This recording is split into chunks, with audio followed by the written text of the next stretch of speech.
Okay, I'm getting the thumbs up. Maybe if we can grab the doors back there. It's good to see everybody. Glad you're here. Shout out to our folks who are online, and maybe in particular, maybe two of our most consistent watchers online are Donna in Colorado and the Miltners. There's some others that tune in fairly regular, but welcome. We are in Luke chapter 22. We've got 2.5 chapters to go and 3 more classes. So we're almost on schedule, if you want to call it that. We're going to finish it up this month.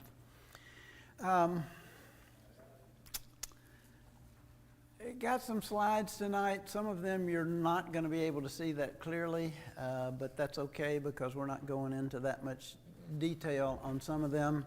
I will post them on the BACC members site if you want to go look at them later.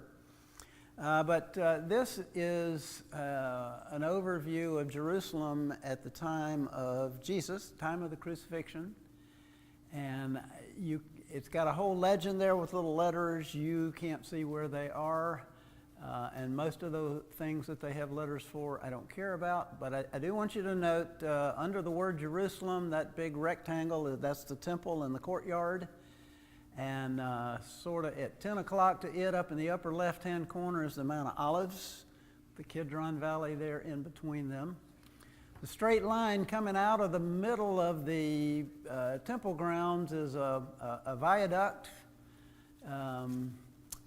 that I believe was built by the Pharisees so that they could go in and out of the temple grounds without having to mingle with the common folk and not be touched.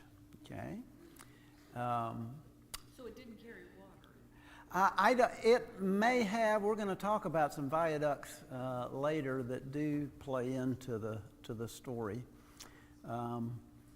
But I know this was the way that the Pharisees were able to get in and out of the temple grounds without having to be touched by sinners. On the other places that I want you to note is on the right-hand side above where it says G, Herod's Palace. If you look straight above that, that sort of long rectangle is where Herod's palace in Jerusalem was. Tonight we're going to hopefully get to the part where Jesus is taken to Herod. Herod normally resided in Caesarea, okay, but he had this palace here in Jerusalem, and he was in town for the Passover. A little bit up from that, in sort of that mess, sort of up and a little bit to the right, is where Caiaphas' house was. And so we're going to, I don't know where Annas' house is. It's not on the list, but we'll talk about that tonight. That's just sort of some general orientation stuff. You know, if you got this idea that somehow, you know, in the course of a night they were going to take Jesus out to Herod and they were going out to wherever he lived. No, they just had to go across town a little bit, about 20 minutes or so. The other thing that I want you to see is to the immediate left of the temple grounds, there's a thing with sort of 4 towers in the corner of it. That's the fortress of Antonia, which is immediately adjacent to the temple ground. It was built by Herod the Great, but when the Romans came to town, they took it over as a garrison. And Pilate did not live there, but he was there for the Passover with his soldiers, because if we were going to have trouble in Jerusalem, it was going to happen during the Passover. And the connection between the temple and the fortress of Antonia was real interesting, and we'll get to that in a little bit. So with that in mind, we left last week with Jesus being arrested, basically letting himself be arrested. Okay, and you will see, I hope as we go through all of this, that Jesus is in charge of this whole thing. He is laying his life down. It's not being taken from him. In verse 52, Jesus says to the chief priest and the officers of the temple guard, the elders that had come for him, "Am I leading a rebellion that you've come with swords and clubs? Every day I was with you in the temple courts, and you did not lay a hand on me. But this is your hour where darkness reigns." In this crowd, we find from the other Gospels that this is the folks that have come to arrest him are a mixture of officials, The temple guard, which are not Roman soldiers, but it included Roman soldiers, presumably Annas went to Pilate, look, we're going to do this thing tonight. We're going to have some trouble, potentially have some trouble. We need to make sure that this happens. And some estimates go as high as 200 people come out to arrest this one man. Okay? Annas is the father-in-law of Caiaphas, the high priest. He's a former high priest himself, very much in bed with the Romans and the guy who could go to Pilate and secure this kind of guard. If you go to John, John talks about, in Luke's account, it has them taking him to Caiaphas. Well, they don't take him there directly. When you read John's gospel, they take him first to Annas. And presumably at that point, the Roman guards are dismissed because they've got him. He's docile. This thing is going to go down. And Annas questions him, and Jesus just doesn't answer him. He has no authority. He has no position, no reason for Jesus to even answer him, and he just doesn't answer him. Okay? You're going to see the same thing with Herod in a little bit. So again, the picture that is being painted is not a Jesus who is cowed, who is afraid, who is, oh no, everything's going to pieces. It's, okay, it's time for this thing to happen. Let's go. Let my disciples go. You've got me. You don't need them. And so when they wind up at Caiaphas' house, let me see here. That is kind of in the middle right section, the thing with the courtyards around it. That's a recreation of what they thought Caiaphas' house looked like. Okay? And so when we read about Peter going to, following in the courtyards and being around the fire and stuff, this is kind of a large complex and plenty of places for that. Which brings me to my first question tonight is, why are there all these people at Caiaphas' house? Part of what they're doing with arresting Jesus is to do it at night so that, people aren't around to see, and we can get him and we can nab him. But there's like a crowd there. We read in the other Gospels that John was known to one of the gatekeepers who let them in there. Okay? So any thought about why there might be a bunch of people around hanging out at Caiaphas' house? Chris. Caiaphas was a politician. Okay. He kind of had Mar-a-Lago there. Okay. With all the dignitaries coming and going, and he was a political hub. Okay. And so I think it would have been normal for him to be in the center of those things. What time of year was it? It was the Passover. It was the Passover. Yeah. Okay.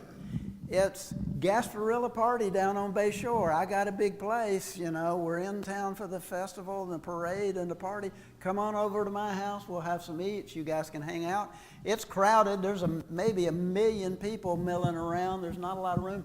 But you come on over to our house. We'll let you in the gate. We'll give you the wristband, and you can hang out at our place. Okay? Renee? Also, they didn't have television. Okay. So if Gotta have something to do. you Okay. wanted to witness it, you had to be there in person. Okay.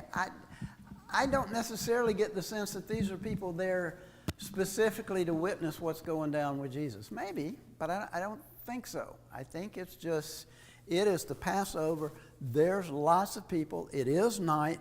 We're bringing him in here. And as we look at the section where Peter does his denial, we're not going to spend a whole lot of time on this section. So we've done lots and lots of classes on this. As I look out here, every one of you could get up here and you could teach this passage, okay? But there's a couple of phrases that I want you to look at that we don't usually focus on very much. One of them is verse 56. We have the servant girl who's there, who sees him and says, I reckon you were with him. And Peter has his first denial. Verse 58, there's the phrase, a little later. Okay, so there's some time that passes. And he denies it again. And then in verse 59, it says, about an hour later. Okay? I don't know that I've ever thought too much about the length of time that's going on here and what in the world is going on during all of this time.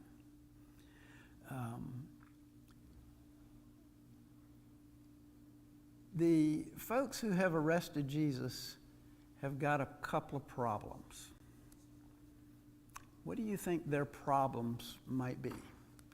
It's sort of like the dog chasing the car, you know. It's a proverbial, what's he going to do when he catches it? Okay, they've got him.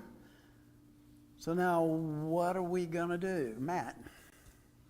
Well, it's at a weird time, right? It's at Okay. night. And so they got to figure out, are we going to have a court hearing here? And then, you know, later on, they got to find those scoundrels to falsely testify.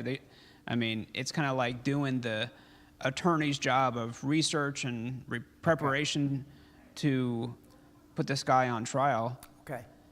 Takes time. I think you hit on a key there. I've heard this presented before as a, you know, an illegal trial. I don't think this, my own opinion is that this is not an illegal trial.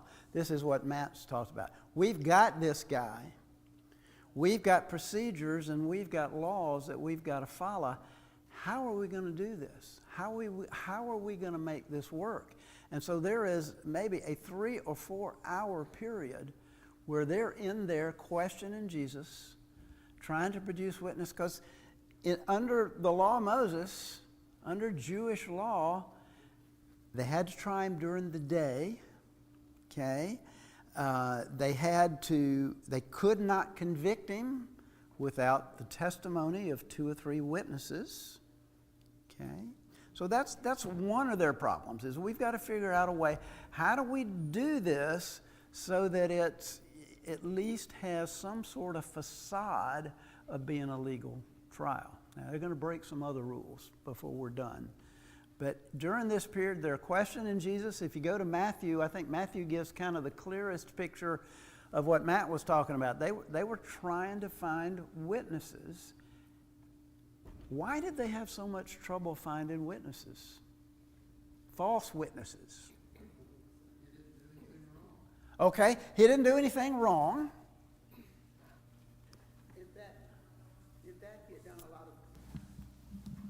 He had done a lot of good, and he was very popular for the good he did. Okay, what happens when we tote this guy in front of the Sanhedrin in the morning, okay, or tomorrow, whenever we can get him there, and you guys get up and say these things? Somebody's going to jump and say, wait a minute, he didn't do that. He didn't say that.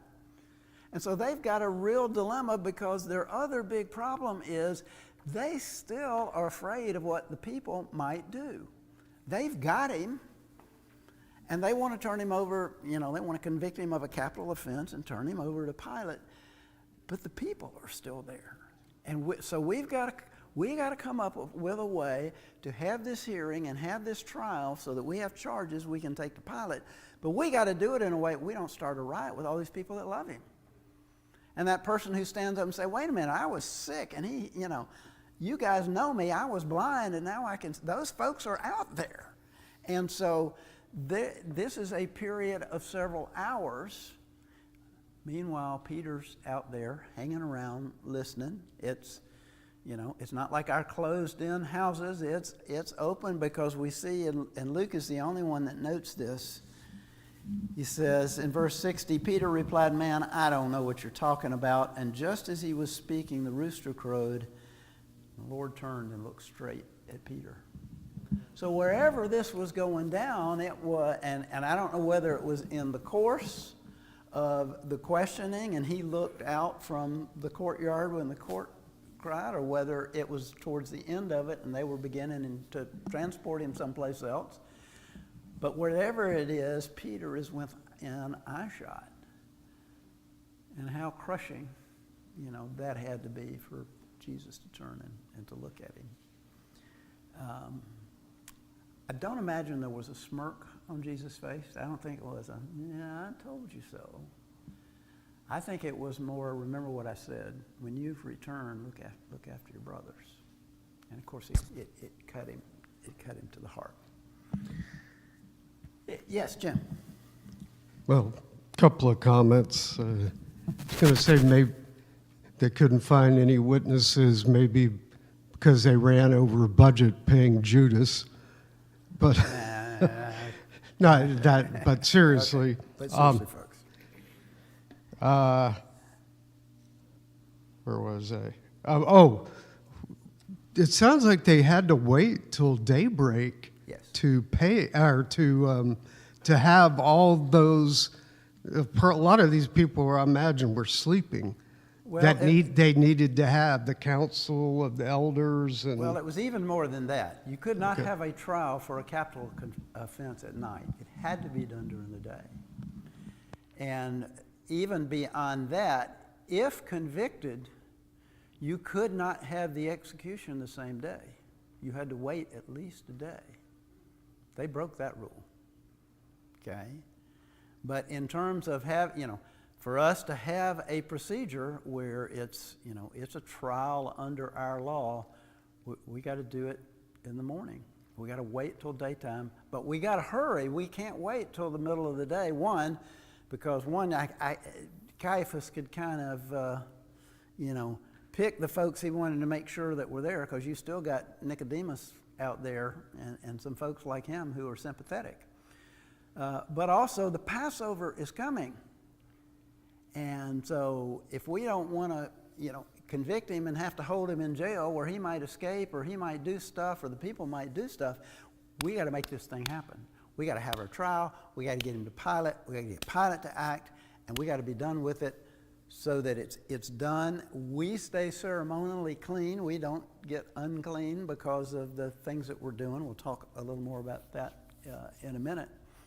But as soon as we got light and we legally can have a trial, he needs to come up in front of the Sanhedrin.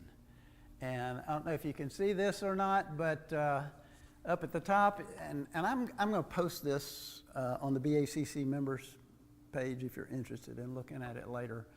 But in the court of women, which is the square immediately below where the priests and the Holy of Holies are, there's like those 4 squares.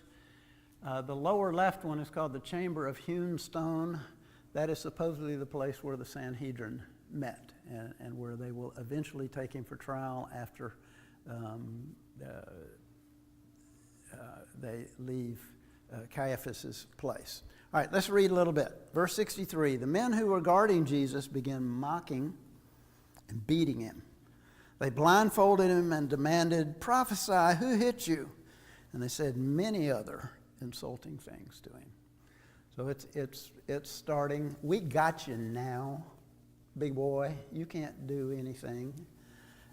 We got you outnumbered. We got you surrounded. And like bullies, they just went at it.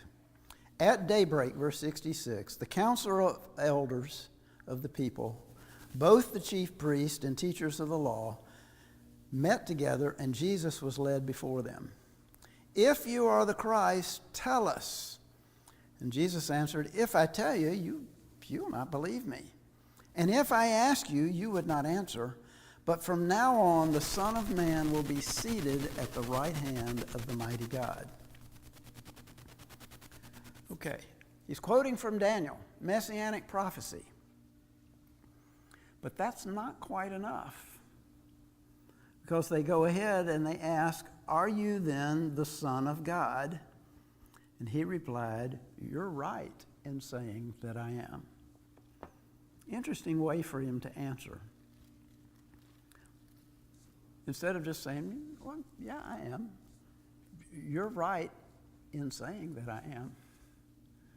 These guys have actually confessed Jesus without believing. Kind of a little bit ironic. But the coupling of quoting from the prophecy of Daniel and agreeing that you're right in saying that I'm a son of God, those two things intertwined are what let them say, okay, he's blasphemed. Because it wasn't that unusual for an Israelite to refer to themselves as a child of God. Israel was his children. Okay? But when you couple that with a known messianic prophecy about the Son of Man sitting at the right hand of God with I'm the Son of God, it's like, okay, we got it. That's it. Okay? Chris, did you have something? It's amazing that, Yeah, hang on. that when my translation says, "You say that I am," Okay? which is slightly a little bit different turn on the phrase. Jesus is acknowledging that you say, "I am the Son of Man," and in a court of law, that's not an admission. That's like you said that I am. You might want to look at the wording in the other Gospels. There's, Yeah. and maybe Matthew. On one of the other Gospels, it's also pretty clear that he is not just, well, that's your opinion. It's you know, if you guys just believed what it Yeah. was you were saying, this trial would be over and we would be done. Well, I think that it's interesting how he words things so that they broke so many laws Okay. in doing this, and he did nothing wrong, and he didn't admit anything wrong. He didn't say anything wrong, and the way they turn the phrase, and like you say, there's other gospels that give light on this as well, but they never considered the possibility that what he said was true. Because if what he said was true, it was not blasphemy. And But the that trial never was, entered and the their trial mind. was over and they're bowing before him. Yeah, they've already assumed he's not the Son of God, therefore Yep. it must be blasphemy. But Yep. if he is the Son of God, this is not blasphemy. Okay? So the Israelites had two main problems. One was this whole deal of the trial and dealing with the people and the law of Moses and our law. But they have another problem. Now that he's committed blasphemy, he's committed something that under our law deserves death, they've got another problem. What's their other big problem? They can't do the death penalty, but the Romans can. But they got to get the Romans to agree that they're going to do it. What do you think the Romans thought about blasphemy?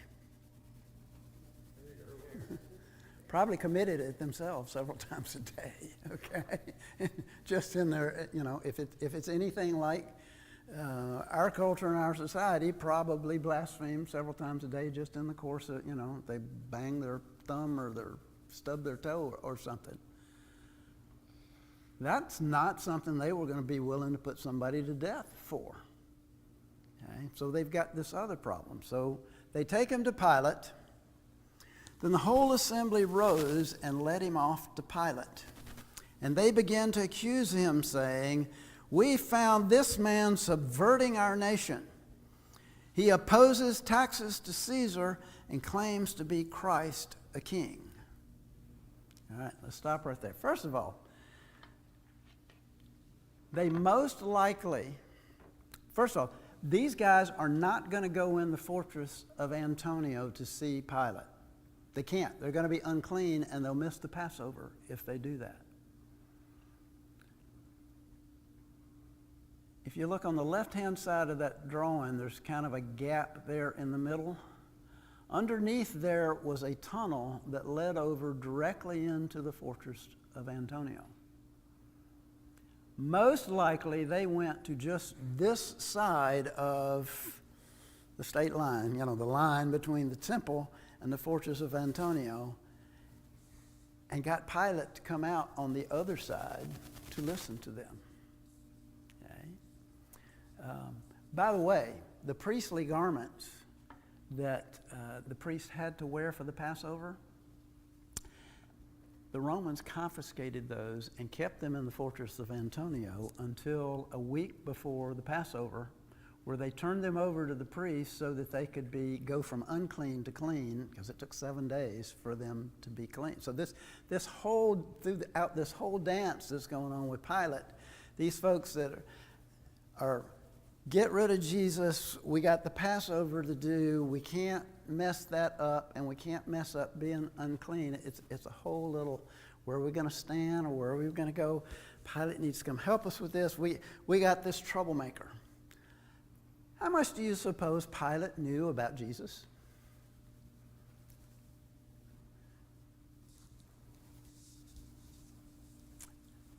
You think he never heard of him before? He had to have been, I mean, they kept close tabs on what was going on. Okay. So he had to have had reports and things like he that. most likely was in town when Jesus made the triumphal entry. I mean, again, if there's any time we're going to have trouble in Jerusalem, it's going to be during the Passover. And so he comes to town with extra soldiers to be there. So he's seen and heard. He can, put that diagram back up. He can overlook down in the temple grounds and see the crowds. I don't think he's ignorant of, this Jesus guy. I don't know how much he knows. But, okay, they've caught him and they've brought him to me now, okay? They probably knew there was some division between how the people felt about him and how the leaders felt about him. Caiaphas gone to him the night before to get the soldiers, probably gave him an earful. And so they make 3 accusations of Jesus. What do they accuse Jesus? Pilate, here's what he's done. He deserves to die. Okay, what are the 3 accusations? Subverting the nation. Subverting the nation. Okay. He's causing trouble. He's going to start a revolution. He's here to overthrow you. And what else? Okay, yeah. He told people they didn't have to pay their taxes. Did he say that? No. Okay. They're underground talking to Pilate. There can't be any of the folks around who said, no, that's not what he said. They can say it and get away with it. Okay? So they lie, because they can't say he blasphemed our God. You got to kill him. Because Pilate's not going to put up with that. And then what's the third charge? He claims to be a king. You Romans, you're the guys who are in charge. This guy, he says he's king. Okay. Pilate's got problems of his own. Okay. What's Pilate's problem?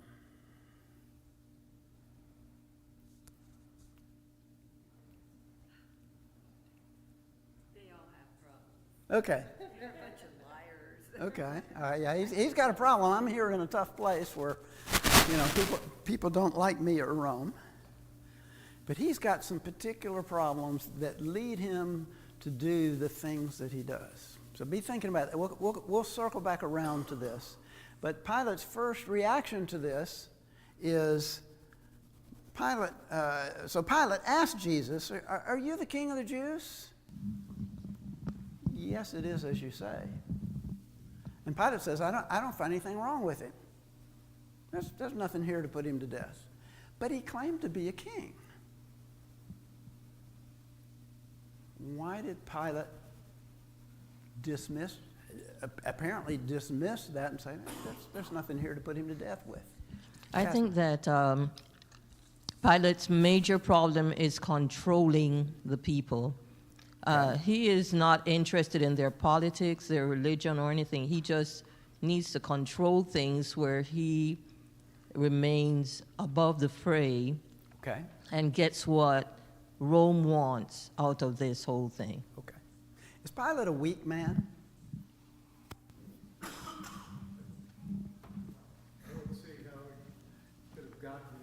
You don't get to be governor by being a weak man. And you don't get to be governor in a province like Judea by being a weak man. That's where they're going to send the toughest guys because it's the hard, we have so much trouble in that area. Okay? I think as Pilate goes on and sort of realizes that he's not in control of this whole scenario, it's easy to think of him as being sort of a weak guy. And certainly he's got some character flaws. Okay? But this is not a guy who, by his nature, at least up to this point, is a weak guy at all. Willing to mete out justice, willing to shed blood, Renee. And I think the fact that Jesus was saying that he was king of the Jews really would make no difference to Pilate because they didn't recognize their religion anyway. Okay. So that's not a big deal. Okay. He's king, but he's king of this little band of people over here that mean nothing to the Roman government. Okay. Well, they insisted, after Pilate says that I find no basis for a charge against this man, verse 5, they insisted he stirs up the people all over by Judea. By his teaching, he started in Galilee and has come all the way here. Why would they mention Galilee? Pilate's going to seize on Galilee and use it for something else in a minute, but why would they bother, why would that help their charges against Jesus to say, man, this guy came from Galilee, and he's come all the way here? This is just a thought that came in my head that Pilate's already got a little bit of history with some people from Galilee. Okay. Well, is referenced. Actually, we'll talk about that specific in a minute. I don't think that almost would, if they thought about it, that would almost move them to not mention it. But there's something else about Galilee. Galilee is where all the troublemakers hung out. It was out away from Jerusalem. It was out in an area, the Decapolis and all that kind of stuff. And it was where all the radicals and the free thinkers and all of those that's where they hung out. That's where all the false messiahs, many of them, rose from. And so saying, remember the TV commercial that has the phrase, New York City? What are they advertising? Salsa, okay. Salsa from New York City. It's like the very idea, of salsa from New York City. Well, this guy's a troublemaker. He's from Galilee. That's where he started and he came. And so they think that's going to help.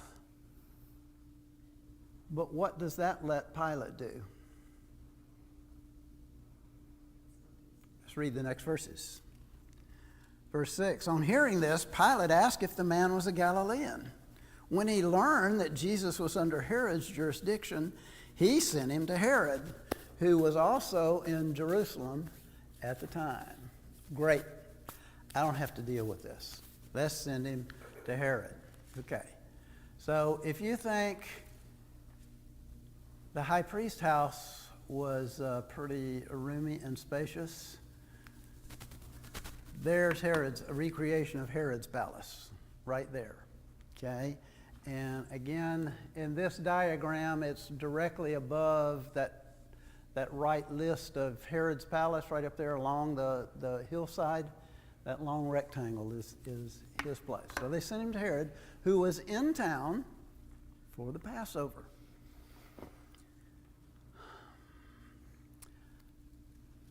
Pilate's got a problem.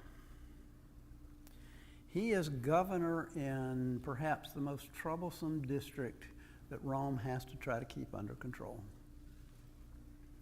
And he's not done a very good job. In fact, he's already got 2 strikes against him. Early on, when Pilate showed up, it was the custom when he would go with a contingent of soldiers and he would come into Jerusalem, the governors before them, knowing the Jews' abhorrence of idols and graven images, would take the flags that had a bust of the current Caesar on top of them and take that off while they were in Jerusalem. Pilate becomes governor and he says, the heck with that. We're not going to do that. And so when he rolls into town, there is lots of trouble, complaining, rioting, protest. Pilate comes out and says, I'm in charge here. I'm going to do this. And the chief protesters, including priests, laid down and bared their necks and said, okay, kill us. Is that what you're going to do? Go ahead, we dare you, kill us. And Pilate had to back down. Because he knew if he did that, it would get back to Rome. And if something like that got back to Rome, he was out of there. He would be fired. Well, a few years later, perhaps in retaliation somewhat to that, there's a need for water in Jerusalem and viaducts. And I don't know if it was that particular one, but he set about building some water supplies. Guess where he went for the money? Temple treasury. He went and raided the temple treasury and used that money to finance the viaduct. If you remember in Luke chapter 13, where Jesus talks about the soldiers who hid themselves and on a signal stabbed and killed a bunch of people, had a massacre, that was in response to all of the trouble that taking money from the temple treasury went. Again, it wound up not going back to Rome, but if it had gone back to Rome, Pilate was out of there. So in one sense, Pilate's got two strikes against him. So if he doesn't handle this right, it's the third strike. And it's going to go back to Rome, and I'm going to be in trouble.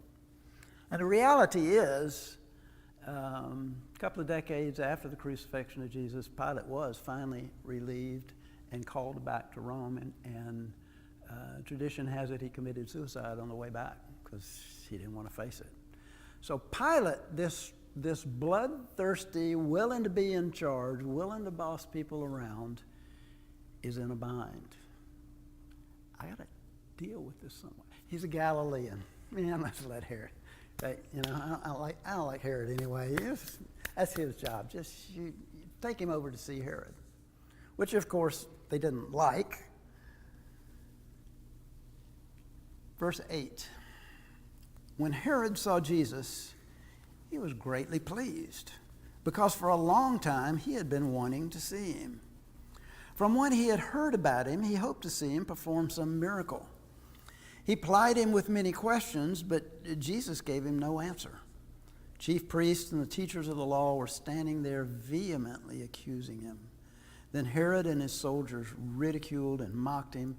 Dressing him in an elegant robe, they sent him back to Pilate. And that day, Herod and Pilate became friends. Before this, they had been enemies.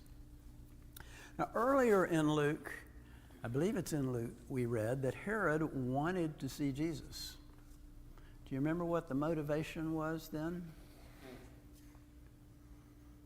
Not because he wanted to study the Bible with Jesus. He was afraid that Jesus might be what?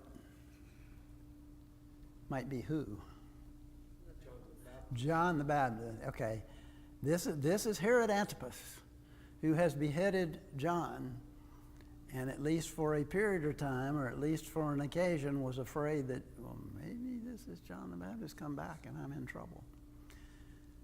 Now Jesus is arrested and he doesn't necessarily have this fear. So what's he wanting? What's Herod now want?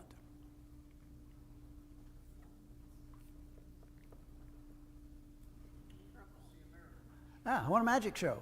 Bring this guy over here. I've heard about all the, in his household, there are folks that have a connection to Jesus, and so he's heard stuff. I want to see this guy. And so here comes this guy who's now been up for I don't know how many hours. He's been beaten and mocked and spit on, and doesn't look real kingly. One sort of ironic thing here is Jesus, the King of the Jews, is being sent to Herod Antipas, who his father Herod the Great actually was allowed to have the title the King of the Jews. But when he died and Antipas came to the throne, Rome would not let him call himself the King of the Jews. So here's the guy who would be the King of the Jews in front of the real King of the Jews, the King of Kings. And how does Jesus respond to him?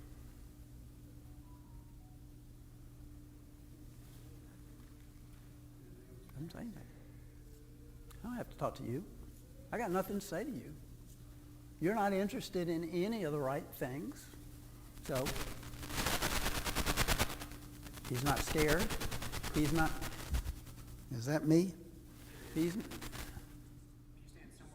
there we go. He's not scared. He's not cowed. He's not, oh, please, let me go. It's, okay, I'm here. They sent me over here. Doesn't say anything. And so he gets teased some more. He gets insulted some more. Gets pushed around, and finally Herod gets tired of doing that. He's, like a bully. They're not going to respond, so I can't do anything. So send him back to Pilate. And then it says, as a result of that, he and Pilate became good friends.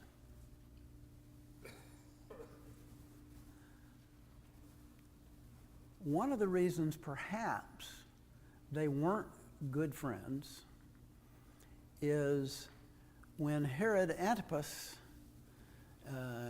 came and was in Caesarea, governor of Judea, his brother was supposed to get, and I forget which Herod it is, you got to have a scorecard to keep track of all the Herods. His brother was supposed to get the location and the position and the authority that Pilate had and was denied it. So that may be part of the resentment that was there between Pilate and Herod. Why do you suppose they became friends after this? Okay, common enemy. You think they really saw Jesus as an enemy at this point? Maybe a common person they preferred not to have around. Okay, all right. Maybe a common, we're both dealing with this Jewish problem, okay? And we got this guy, and you didn't find anything with him. I didn't find anything with him. It's like, yeah, maybe we got more in common than we thought. But at any rate, it says, that day Herod and Pilate became friends. Before that, they had been enemies. So Pilate called together the chief priests, the rulers, and the people, and said to them, "You brought me this man as one who is inciting the people to rebellion. I have examined him in your presence and have found no basis for your charges against him. Neither has Herod, for he sent him back to us, just as you can see. He has done nothing to deserve death. Therefore, I'll punish him, and then I'll release him." Okay, so maybe they became friends because Herod backed Pilate up. He came up with the same decision that, yeah, he's a strange kind of guy, and there are lots of stories out there and lots of people that like him, but he's not the raving lunatic, wild revolutionary, whatever guy that, these folks who want to kill him say he is.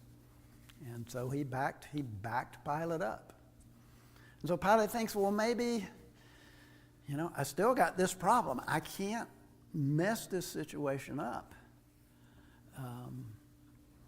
So I tell you what, guys, I didn't find him guilty. Herod didn't find him guilty.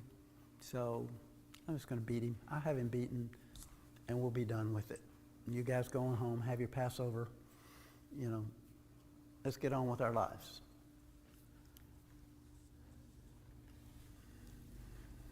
Verse 18.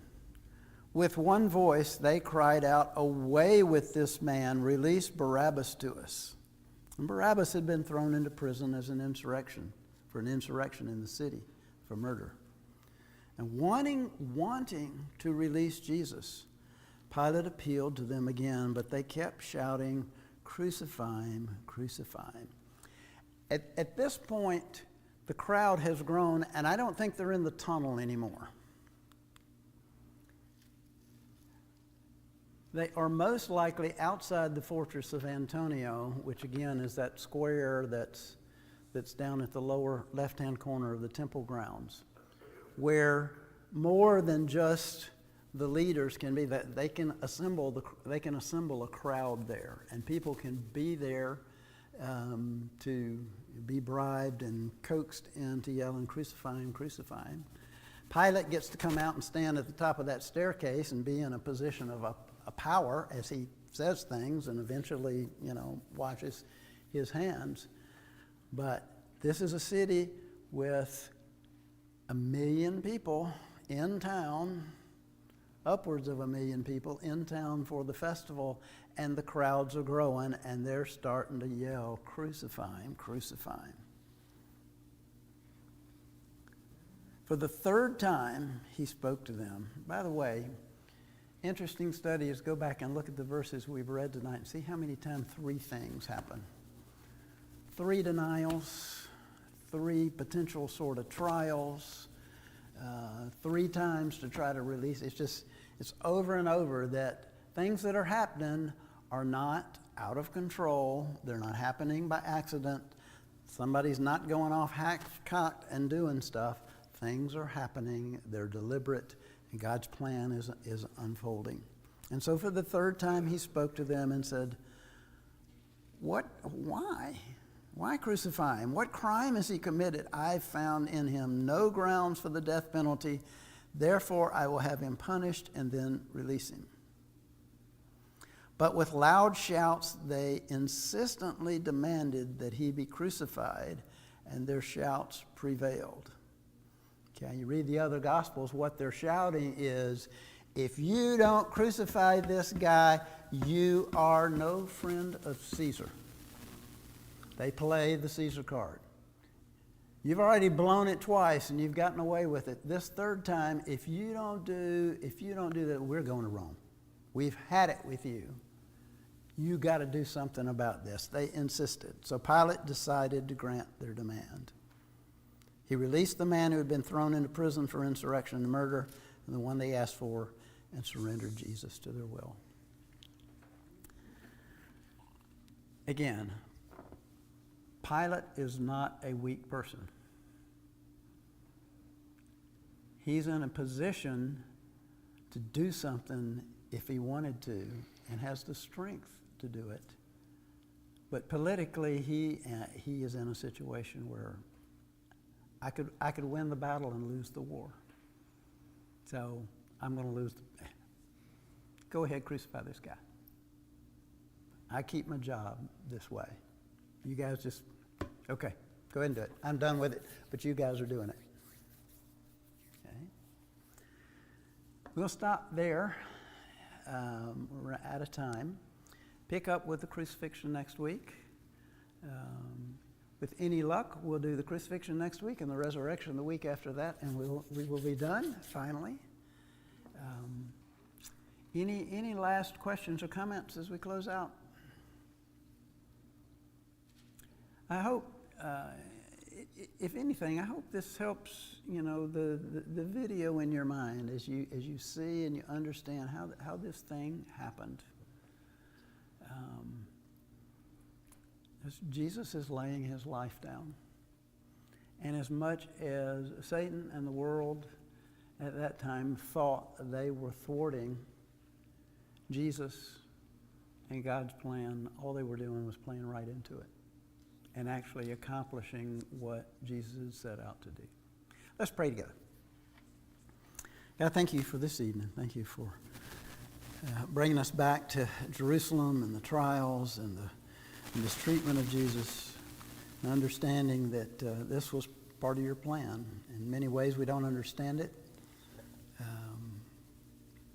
but we are profoundly grateful for his willingness to drink the cup that you had put before him, and to be our sacrifice, and to be our high priest, to bring us to you and allow us access to you and salvation. I pray that you'll help us to never lose sight of that. Help us to realize what a treasure he is, to be able to call him our brother, and to be your children, and pray that you will just fill our hearts with gratitude as we live our lives. Be with us tomorrow in the situations we're in. Give us good rest tonight and safe trip home. We pray in your Son's name. Amen.